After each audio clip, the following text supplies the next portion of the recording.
Saudara saya kasih dalam Tuhan Yesus Kristus, kita telah mendengarkan Paulus berbicara bahwa ia tahu, memahami, mengerti apa itu takut akan Tuhan, dan dia memang hidup takut akan Tuhan.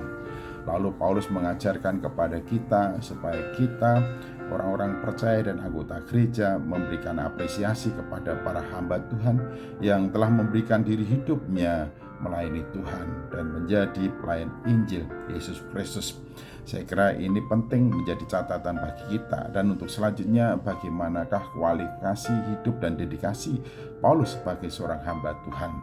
Dikatakan di dalam 2 Korintus pasal yang ke-5 ayat 13 sampai dengan 15 demikian. Sebab jika kami tidak menguasai diri, hal itu adalah dalam pelayanan Allah, dan jika kami menguasai diri, hal itu adalah untuk kepentingan kamu.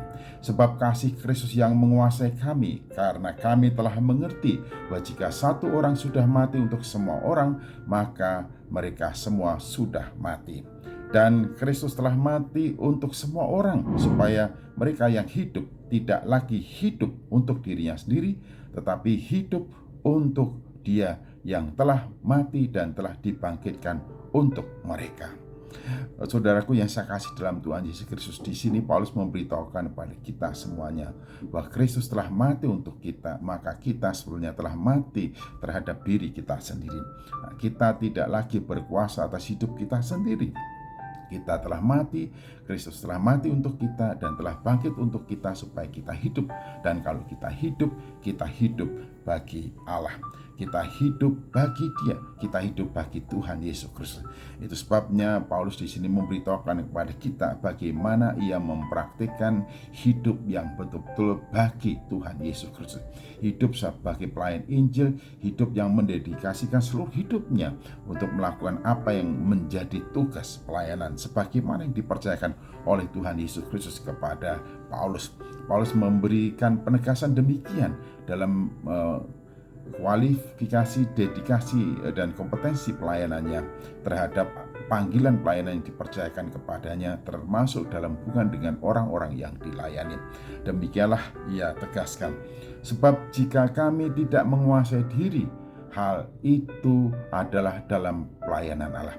Dalam melayani Allah, mengabdikan dirinya kepada Allah, menuruti apa yang Tuhan mau dan kehendak Allah baginya. Dikatakan Paulus tidak menguasai diri, artinya menyerahkan diri hidupnya secara total kepada Allah di bawah pimpinan Roh Kudus untuk melakukan tugas pekerjaan yang dipercayakan.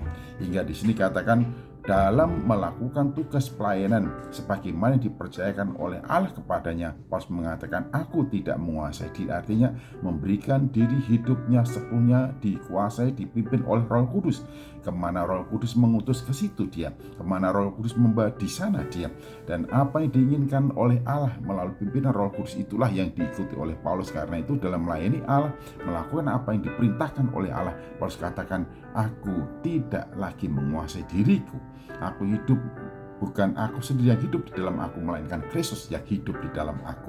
Nah, ini diterapkan dalam hidup pelayanan Paulus. Ketika ia mengerjakan tugas pelayanan, maka ia memberikan secara totalitas hidupnya, dirinya, kompetensi, dan apa yang ada padanya sesuai dengan pimpinan kuasa Roh Kudus untuk melakukan tugas kepercayaan yang diberikan kepadanya.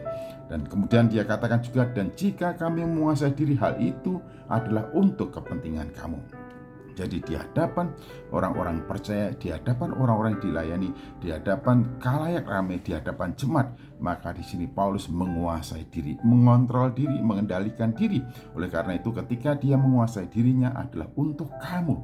Artinya apa? Karena Paulus ingin membawa dan menempatkan diri di hadapan orang-orang yang dilayani sebagai contoh, figur yang pantas, patut, dan cocok untuk diteladani. Karena itu Paulus dengan tegas mengatakan, ikutilah aku seperti aku mengikuti Tuhan Yesus Kristus. Haleluya, puji Tuhan. Saya kira ini adalah komitmen kita semua. Setiap hamba Tuhan mestinya menyatakan, aku hidup tetapi bukan aku sendiri yang hidup, melainkan Kristus yang hidup di dalam aku. Memberikan diri hidupnya sepenuhnya, mendedikasikannya, dan tidak lagi menguasai diri, tetapi membiarkan Allah dalam pimpinan Roh Kudus menguasai kita untuk melakukan apa yang menjadi perintah dan kehendaknya, tetapi di hadapan orang-orang yang dilayani, mengontrol diri, menguasai diri, supaya integritas dan kehidupannya menjadi contoh dan teladan bagi orang-orang yang dilayani. Tuhan Yesus Kristus memberkati. Haleluya. Amin.